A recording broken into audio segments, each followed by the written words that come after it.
Welcome to How to Write Good. I'm your host, Daniel Poppy. You can find out more about me at danielpoppy.com. You can check out my book, The Ninth Hour, there. It is a epic fantasy alternate history novel without magic set in 1976. That's about all you need to know as of now. Otherwise, you can check out my serialized novel, One Last Toast for Ebenezer Fleet, which is a revenge story in the tradition somewhat. It's kind of like a crime thriller revenge story. So you throw together some fast-paced crime thriller with the Count of Monte Cristo, and you get something similar. Okay, I'm not going to say it's exactly like either, but it is something like those two. Besides that, if you want to check any of those out, you can go to my website. I have a quick video that goes over a little bit more about each of them. I just like to make it brief right here, so I'm not telling you this for the next 15 minutes. Now, besides that, I think that's it for my site. The word of the week is verbatim. This is a fun word. I like it. Verbatim means to repeat something in exactly the same words. Verbatim. I like to, when I hear the word verbatim, the first thing that actually pops into my mind is word for word. So if you think of the word verbatim, just think word for word. You say it, you're repeating something word for word, or as I said before, repeating something in exactly the same words. Now, there is another word that is very similar to verbatim, but we don't use it in the same way anymore, and that word is literal. And if you know the word literal, people get really mad about the fact that people use literal in a figurative sense. So some people will say, oh, I'm literally burning up right now. They're so hot that they think that they use this word in a way that's hyperbolized. It's hyperbole. I don't know if you actually say it hyperbolized, to be honest, but they use it in a way that's hyperbole. So they say I'm literally dying, and they mean that they're figuratively dying, right? They don't mean they're actually dying. Literally, in how it's supposed to be used for what we understand is today, it's supposed to be this is actually something happening. So if somebody gets shot in the chest and they say I'm literally dying, they are actually dying. But there was an older definition of the word literally, and that actually meant to the letter. So it's very similar to verbatim. So verbatim is word for word. I'm repeating something that somebody else said word for word. And the older meaning of literal or literally is to the letter, meaning that I'm writing something or repeating something to the letter of how it was written or said. If you're quoting somebody in a manuscript, so if you're quoting somebody and you're writing them down, you're trying to quote them exactly how they said the thing, right? And exactly the same way. We have this. It's not often used in fiction, but it's used in nonfiction a lot. You see a bracket and you see sic, S-I-C. I don't know if you say sic, but what it means is that that's how it was written or that's how it was said, because it's not normal or it's not how you usually think of it. It's usually an error, right? So if you're writing something and then it has an error in it, you're quoting somebody, then you put sic right next to the error in brackets, S-I-C, and then it says this is what the person actually said. I'm not changing it or doing anything like that. So I'm actually writing that literally in the old sense of the word, or to the letter. So our word of the week again is verbatim. To repeat something in exactly the same way, in the exactly the same words, or word for word, as I like to put it. So this week we are going to be talking about falling out of love with your work, falling out of love with writing, with any type of creative work that you do, or any type of creative work that you like. And you might be thinking, oh, this episode is about trying to maintain a passion for what you're doing. And it's actually the opposite. I'm encouraging you to change your perspective on your writing, on your work, on what you're passionate about, okay? And that's really the heart of what's going on here. That's really the heart of what I want to address. And some of you might be thinking, and I think this is a fair thought in your head, that why would I want to not be passionate about what I'm working on? That's ridiculous, because if I'm passionate about it, then I'm going to be working on it more and get more done and different things like that. So I think that you can definitely level that criticism at me, but I think that by the end of the podcast that most people will be like, yeah, that makes a lot of sense. And I think that it's the case that we do need to take a more level approach. Again, so this is something that's been going through my head, because if you're having a difficult time in life, you have to approach your life differently. You have to approach things you're doing differently in life if life is difficult, because you have to adjust. You might not have as much energy, you might not have as much time, you might not have as much money. Your resources are thin, and that's typically what happens when we're having a difficult time in life. And your resources are thin, and you have to use those resources in the best way you're able to use those resources, right? And for those of you who aren't having a difficult time, or for those of you who some people are just naturally more happy than others.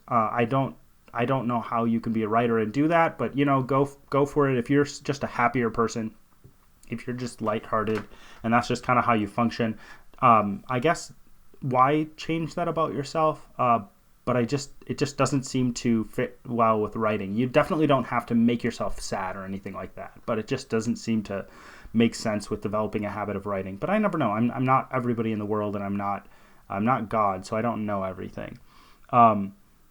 But when you're not going through difficult times, when you're not someone who deals with a lot of pain, I guess suffering you would call it, because pain isn't necessarily suffering, right? If I go out on a run and I feel pain while I'm running, it's not the same thing as just suffering, as understanding that pain, and even more so, and I'm sure there's people out here that are listening to that, you understand that you're in pain, and you understand that the pain can't stop, okay? And I think if you are someone in that situation, you are probably someone who can benefit most from this episode. But at the same time, maybe there's someone who doesn't deal with that, who will also benefit from what I'm saying here, benefit from these thoughts. It's definitely not, I definitely don't claim to know everything about everything. And I don't even claim to know everything about writing, even if it might come across that way.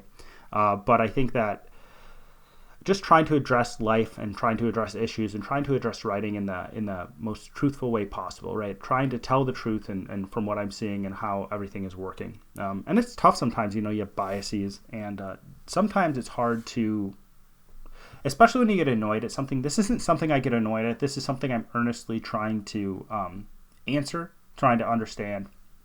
So I'm not annoyed at this, but when you get annoyed at something, it's a lot harder to get through that debris to get to the heart of what the matter is. So when we are looking at our lives, everybody wants an ease in their life. I don't know if everybody wants an easy life, but they do want ease, if that makes sense. It's not. I don't consider it the same thing, even though that pretty much is the same word. But they want a life that works out. There's this idea in education, because I've spent some time in education. It's called the zone of proximal development. And I should have made a picture for this. Maybe I will do an overlay. But there's this, and I think I've talked about the zone of proximal development in the past, but there's a not happy place. There's a good spot between anxiety and boredom, right? So if it's where you're engaged, it's where things aren't too difficult. So you're capable of this level, and you're one step above that. You're dealing with something one step above that, and there's this like space above where you're capable that you can work with, and you can figure stuff out, and you can learn better. So if something is too difficult, your brain shuts down. Oftentimes there's anxiety that you have to deal with it. So your brain shuts down. You don't deal with that issue because it's too difficult for you to process. But there's this zone where there's a problem that's above your skill level, but it's not too far above your skill level. And when you deal with that problem, you're really engaged, and you get into the sense of flow, and you're just learning a lot better. This is an idea in education that any person who's a teacher will learn about, right? Or should learn about. And the goal from a teacher's perspective is to create a curriculum to create a curriculum that is in that zone of proximal development. And that's why in education you need to differentiate what you're doing so that every kid, so differentiation in education is where every kid is served by what they're doing. Not every kid is on the same level. Not every kid is as good as any other, as good in specific subjects. Not every kid is as quick as another kid or as smart as the next kid and different things like that. Some kids are really smart and they go ahead really quickly, and you need to make material. You need to scale your material up to meet their needs. And that's the idea in education. The area that does this best, the area that does that deals with the zone of proximal development best is this is video games. Video games do this excellently. Video games start you off really slowly, really easily, and then they slowly make it harder and harder and harder. Now, some of the worst video games make it too easy from start to finish, and everything you do is super easy, right? There's certain games that people will play, and you go through them, you're like, yeah, like it was fun, I guess, but it didn't have any challenge to it. And there's other video games that they start you off where you don't know how anything works, but then they show you the basics and then they continue on. I think that one of the companies that does this probably the best in terms of having that zone of proximal development where people start out really basic and they keep on scaling up is Nintendo's properties, right? Nintendo has very tight-knit video games, and they start you off slowly and then they slowly teach you piece by piece, and then you get a tons of practice, of course, because you're playing the game, and you get to practice, and you don't get to move on until you've actually beat that past level and learned how to do that thing, or at least cheat the system, right? You can cheat the system in some games, but most games actually require you to win on your own merit. And that's what the great thing about video games is, that you can't actually move on until you know how to do the thing, which is how we should probably structure our education. Because if a kid doesn't actually learn something, how are they going to be able to move on to the next thing? Especially in mathematics or something like that. And I would even say that if you teach history correctly, right? I'm not talking about the content, I'm not talking about the actual teaching of history. If there is a specific way to understand and look at history, right? And so my brother teaches history, and this is what I think he does. He actually teaches kids to look at history in a way that you would look at it from a college perspective, right? As opposed to just, hey, this is what happened in yada, yada, yada. It's actually the philosophical, like you're looking at the paradigm of what historians use. You're looking at from the paradigm of historians rather than just facts that are thrown out. So you're trying to understand history, understand a bigger perspective, and then you're trying to understand how that fits into our world and how that affects our world, and you're trying to understand it in its own context, but that's beside the point. Maybe I'm wrong about that. He can correct me if he ever listens to this. But yeah, we all want to live in that zone of proximal development. I think sometimes we get used to being lazy. I think that almost everybody, I can't speak for everybody, but there's probably somebody out there that just has so much energy they don't deal with being lazy. But all of us almost all of us deal with being lazy, where we just want to be bums and we want to sit on our butts and we want to just watch television or do something fun, right? If you're doing something that is fun all the time, and even though it is active, right? If it's active but fun all the time, I would consider that you're just trying to avoid doing difficult things. But even we want to be lazy in a lot of cases, but at the same time, we want to succeed. I think people want to succeed. I think this is a true thing about people, that they don't just want to sit on their butts, because it does make you feel bad about yourself. It does make you, not having anything to do, but not having anything productive to do, makes you feel like you're worthless. And if you do that all the time, you're going to feel like you're worthless. So people want that challenge. People want to have a day's work where they feel satisfied with their work. And people want to progress, but they want to progress within that zone of proximal development. They want to, and this is why video games, I think, are so enticing in so many ways, especially to boys, because I think boys are very task-driven, and they want to learn things. And video games provide a situation where they can learn things. So what happens is they're in that zone of proximal development, and they're moving at their own pace. They're able to be free. They're able to do their own thing. And then they learn about that game as opposed to education and different things like that. But when we approach any task, we don't want the task to be bigger or so much larger than what we're capable. We don't want our skills to be so outmatched by that task. We want to fit into that zone of proximal development. And that's what I mean by ease. We want ease. We want difficulty in our lives, but we want to see progression as well. And that's what I mean. We don't want to just I don't think most people want to sit around, but we do want to see that progression. And there is a certain sense of ease that goes along with that progression. I think some people are like, it was so hard to get here, yada, yada, yada. But you have to look at what you actually dealt with when you were getting there. Why was it so hard to get there because you were alone? Was it so hard to get there because the the task you were going about was so much bigger than what you were capable of? Was it so hard to get there because you had to start at zero, like I've talked about before, and you had to build from the ground up to actually get where you're going? Was it so hard to get there because every piece of you was saying that you were incapable of doing it? That starting in that starting in that way is much different than if you have people supporting you, than if you have a skill set to use, than if you have the knowledge, than if you have people who've mentored you through your life. It's much more difficult to start alone, to start without a skill set, to start at zero, as opposed to start at like 5, right? And that's really what I'm talking about. So if you're starting and you have all the support and it's hard work, and I'm not trying to say that people haven't earned what they've gotten through their hard work. But some people do work harder because of the fact that they start at a lower spot. And that's probably why it's harder to start lower, right? It's harder to start at 0 than at 5, and that's what I'm trying to get at. So we all want ease, and part of that ease is having something we love to work on. We all want work we love. This is just part of our culture. This is a wealthy culture's problem.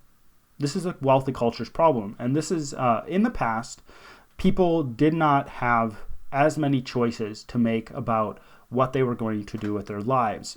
In the majority of history is people subsistence living, where they farm and they get food, they have their small plot of land, maybe they're serfs, maybe they're slaves in some cases, maybe they function somewhat freely depending on the time in history. But in most cases in history, people are like, well, we've got to survive, so we've got to just this is what we do. We grow our food, we make our food, we try to store up enough for the winter if there's a winter where we live, and then we continue to live. And there's some variations on that. It's a simple view, but for the majority of people throughout history, there hasn't been a lot of choice. There hasn't been a choice to be like, oh, I want to do work I love. The rich people throughout history have been able to do that. But for the majority of people, most people weren't, right? Most people weren't able to do that. Most of our ancestors were probably just serfs or the lower class, whatever you want to call it. It functioned differently. There wasn't a lower, middle, upper class as we understand it in the past. But yeah, so most people didn't have the choice to be like, I want to do work I love, but we do now, and that's something we think about, right? We want that life of ease. We want that life where we live in that zone of proximal development. We want that life where we work on something we love, and we want to work on something we love because we understand the importance of time, right? And I think that people in the past also understood the importance of the fact that their life was limited because they didn't even live as long as we did. But we understand the importance of time. We understand that we understand the importance of energy. And I think this is a good thing. And I think it's awesome that we have the opportunity to actually make these choices and think about this, because most people, like I said, most of history, maybe not most people, because we have so many people living in the world and the population has grown so much, but throughout history, most people did not have this opportunity to think, I'm going to do this or that because it's the best use of my time. And I think it's good to think, if we have the opportunity to use our time better, then I think we should use our time better. So when we approach a job we love, we're of course thinking, if I do this job, I'm going to have energy, I'm going to be working on something that's meaningful to me. I'm going to be coming home at the end of the day, and I'm not going to feel drained because what I've done, I'm not going to feel drained because of what I've done. But here's a quick side note, and then I'll go back. One of the reasons why I think there's such a desire to work on something that you love is because it used to work differently in the past as well. Most people worked with their families throughout history, right? You had kids, your kids worked with you on the farm, or if you created something, your kids helped you work on that thing. It actually was the case that in the past, kids were seen as wealth, right? Because the kids helped you work on the farm, the kids helped you create more So if you're a woodworker, the kids can help you create more, make more things and sell more and do more work so that it grows more than what it would have before. And kids, especially when they're small, don't eat as much as adults, and they still can do work. But once we shifted to more urbanization, and once the world got bigger, then people started to go off to work, and they're away from their families, like, 8 hours, 10 hours a day, sometimes more, depending on who it is. And before, people stayed in their communities more, so I think they were more connected to their communities. God forbid that you were shunned by your community because your life was probably over. But you stayed in your communities more. You knew the people around you. People didn't move as much. So you stayed in the area you were born in. You grew up. You knew the people. There was really more of an extended family. So back then, I think they did have that over on us, that people actually were connected to the people around them, and you stayed connected to your family. And like I said, God forbid there's a rift, because that would just screw your life over, and it would be very difficult to restart your life. But people did, I think, live more in communities. At the same time, there were invaders coming in, killing people off, taking people away as slaves, different things like that. So I'm not trying to paint this perfect picture of the past. But in the present day, we are away from our families. We are away from people who are the most meaningful to us. And I think one of the reasons why we do have this drive toward doing things we love is because of that fact. And I don't blame us, right? I don't blame people at all. A lot of people are like, I want to do something that I really want to do. I don't just want to work in an office. I don't just want to be away from my family. If I'm going to do something away from my family, I want to actually have energy when I get back. So, I think that it's shifted, and I think it's good, and I think it's awesome that we are so rich in this country, in this culture, that we're capable of doing that. Is amazing. So, for a long time now, especially my generation, so millennials, have been told that they need to do work they love, find work they love. And I think that like I said, I think that it's good that we're able to do that. And I think that I don't fault anybody for doing this, but I think that we should take a little bit of a different perspective on doing work we love, okay? And it's about the work we love. So how this process that we go through works like this. We find something that we love doing. So we're finding the work we love. We are doing the work we love. And we find out that it's not as great as we wanted it to be, right? We find out it's not so great. Maybe it isn't what we love. That's what we think.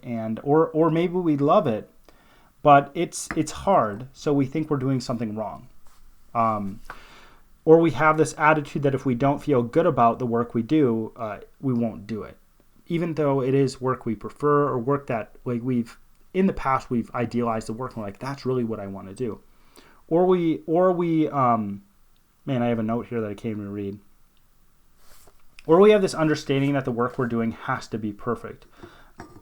And this final one is a big one. So we have this understanding that the work we're doing has to be perfect work for us. And let's bring this back down to writing. So maybe this will hone in. I think it's okay to try to find something you love doing. I think it's okay. I think that there's other things a lot more important than that, and that's fine as well, right? There's a lot more important things than whether you're doing work that you love. I would say that if you have a family, your family is more important. The people around you, your community is more important than whether you have the perfect job. But if you have a job, so if you're someone who's a writer, when you approach writing, there's this idea that you are so in love with your work and you're so in love with the projects you're doing that you think it has to be perfect. There's this idea that, I'm working on my first book.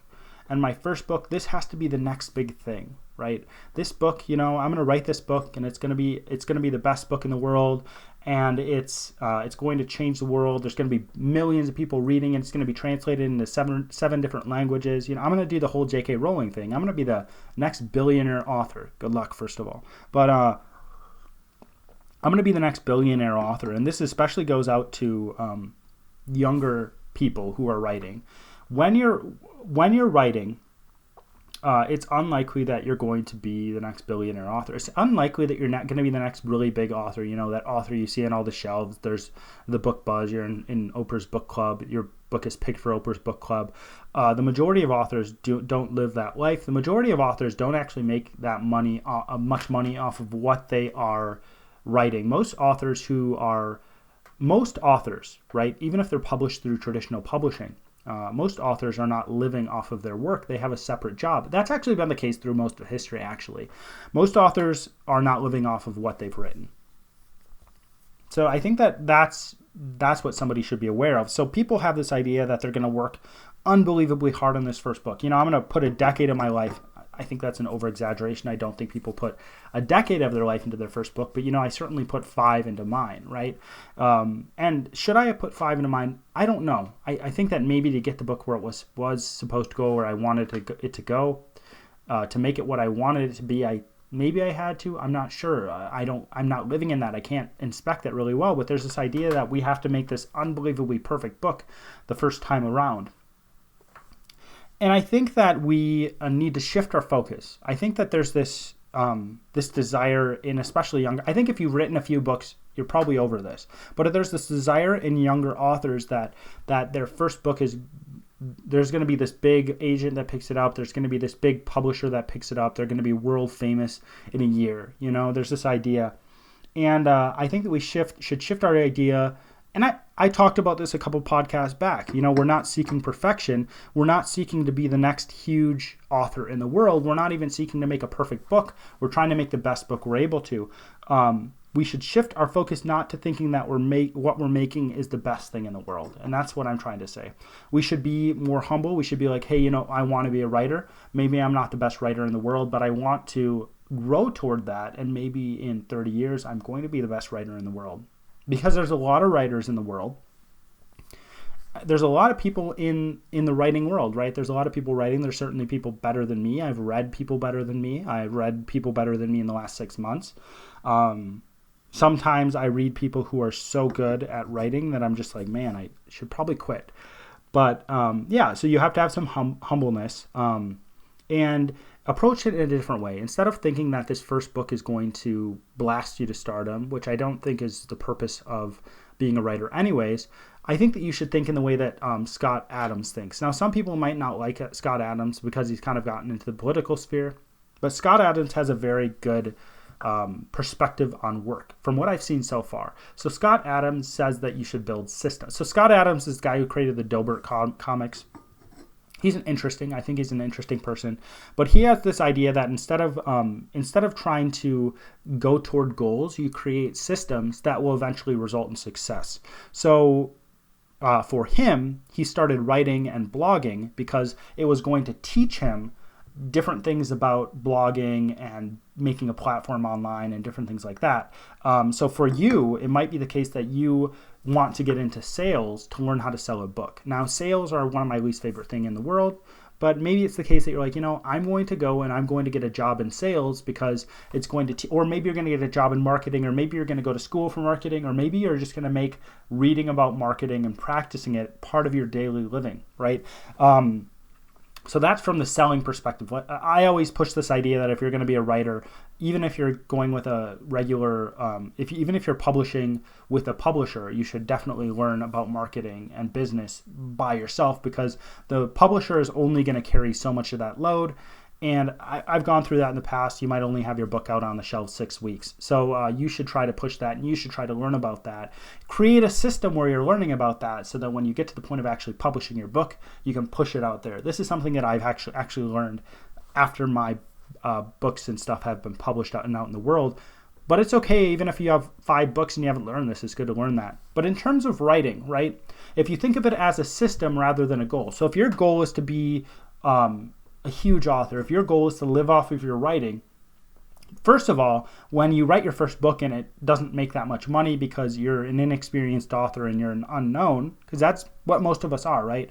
If you're an inexperienced author and you're an unknown, when you write your first book, you'll probably put it out into the world, you'll be disappointed. And I think it's probably good to be disappointed. It's good to deal with difficult things in your life and to reflect and to figure things out. It definitely is.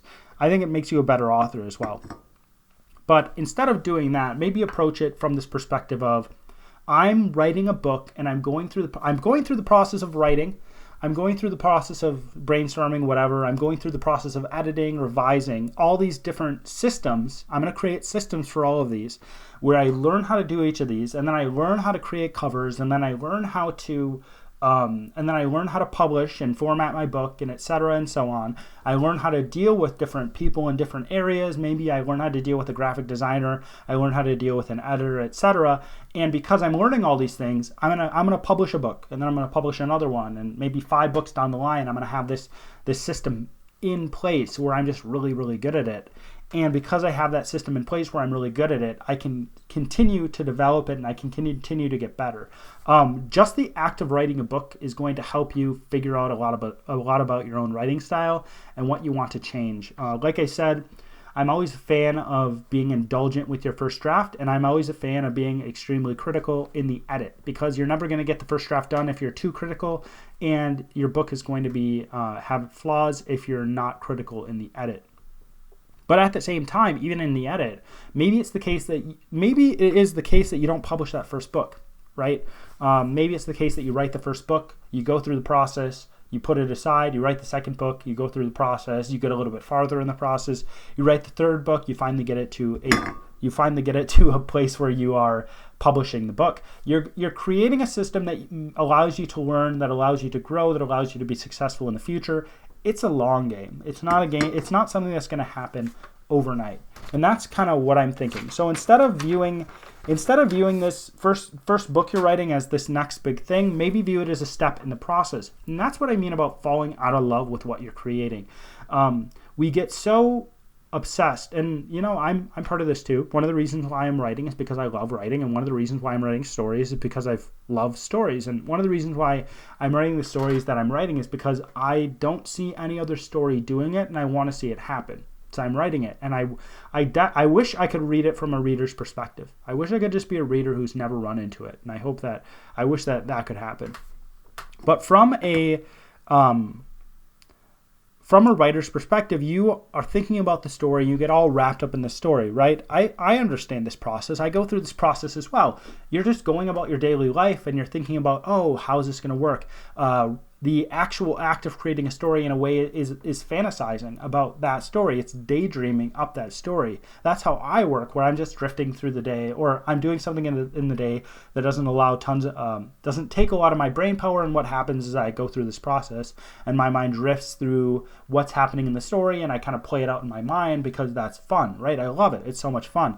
And I think it's good to really like the story you're writing, but at the same time, you might want to be like, I might not be the best at this, so I might not want to hold on to this story as tightly. I might want to fall out of love with this story so that I actually can finish it. So I actually can disconnect from it and move on and grow as a writer and get better.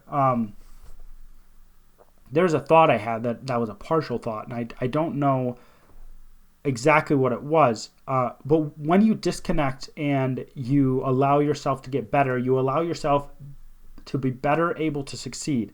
So there's a part of my life that there's a part of my thinking that has changed.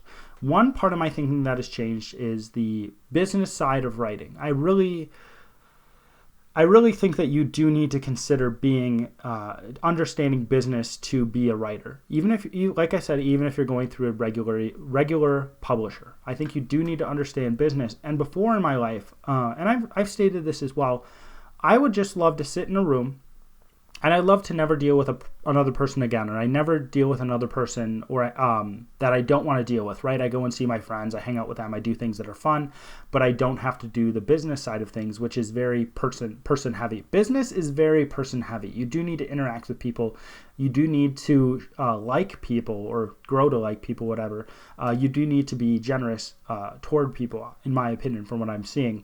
But in my life, I held on to this idea that I was going to be a writer, and I was going to never do business stuff. I didn't want to do marketing. I hated marketing. I didn't want to sell what I wanted to make, different things like that. And I had to, I was so obsessed with this idea of just being a writer, where I could just sit in my my room and do what I do and just put out my information to other people, and they'd like it. And I had to step back from that idea, and I had to say, maybe this idea isn't so great. Maybe I need to make this idea less idealized. And I know not everybody deals with the same thing as me, but maybe there's some other part of writing, or maybe there's some other part of your life where you're dealing with something similar, all right? And you just need to take a step back, and you need to say, maybe my perspective was wrong. Maybe I need to divest myself, divest my emotion from this thing. Maybe I need to be less emotional. I think I used divest in the correct way. Maybe I need to be less emotionally connected to this thing so I can actually get it finished, so I can actually move on, so I can actually grow. And that's what I'm saying here. And I'm not saying that you shouldn't try to find something you love to work on. It's just that maybe you just need to get through that thing. Maybe you need to go through it as if it's just work. All of us, or I would say pretty much everybody who's normal, goes through their life and they just have work they get through because they need to get through the work. And that's what I'm saying. You shift your focus, you change your perspective on what you're writing so that it becomes work that you just need to get through. And that sounds like it wouldn't help. But if you're not emotionally connected, it doesn't have to be perfect. And that's the whole point of this. If you're not emotionally connected, you can put out a piece of writing. You can do your best on it. You can put it out into the world. You publish it.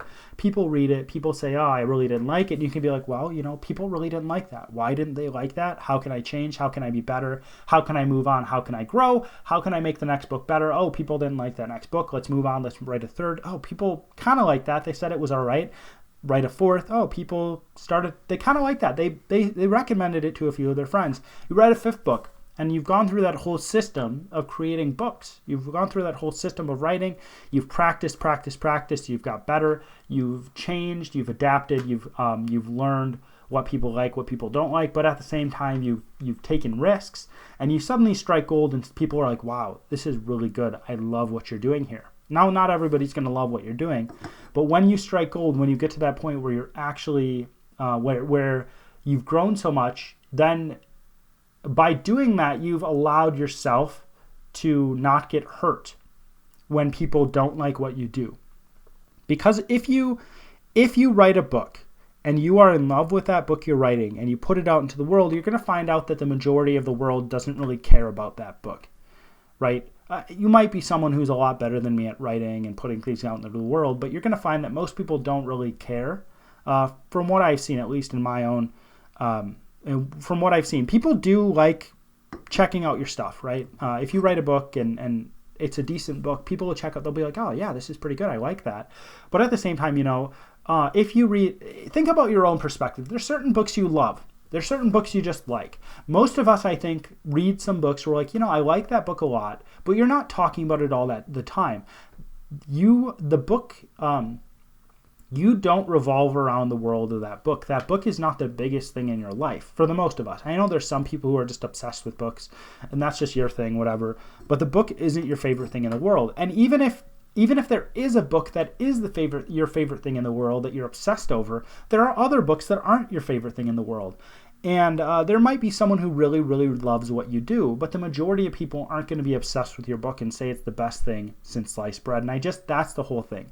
You disconnect emotionally from what you're working on so that you don't have to feel so bad about people thinking what you do is mediocre, or thinking what you do is, I like that, but that's all right. They don't talk about it all the time. It's okay, because in our minds we build up what we're making so much.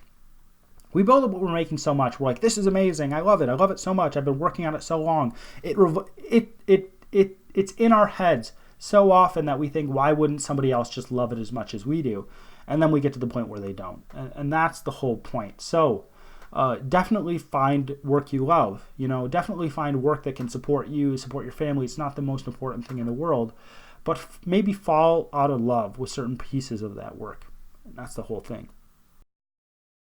Congratulations, you got to the end of my podcast. So you either had to listen to my voice, or you had to listen to my voice and watch my face, which I don't envy you. Let's just say that. But if you're someone who likes this podcast and you're thinking, I'd like to support him in this podcast or the other creative things I'm doing, there's a few things you can do, because some people don't know what they can do to support people who create stuff. So these are the few things you can do that will really, really help me. First of all, check out my website. Check out the other things I'm doing. Second, comment on things, share them, like them, subscribe. Subscribe if you haven't already. And the third thing you can do is give reviews on different places, all right? So the biggest thing for this podcast is going on to iTunes, giving it an honest review, telling people why you like it, telling people why you hate my voice, why you hate my face, but telling people why they should really check it out, despite the fact that I have so many failings in terms of looks and voice. Other than that, if you want to check out my books, grab a copy of the book and listen to the serialized novel. Give digital copies away. That's a really big thing too. I always want to give you something that is valuable to you. I always want to give someone listening to this podcast something that's going to stick with them, or a book that they can actually own. And you can own that book for very, very cheap. So go check that out on Amazon. The different things I said: subscribe, upvote, comment, share, and definitely give it a review on iTunes. All right, as always, my name is Daniel Poppy, and this is How to Write Good.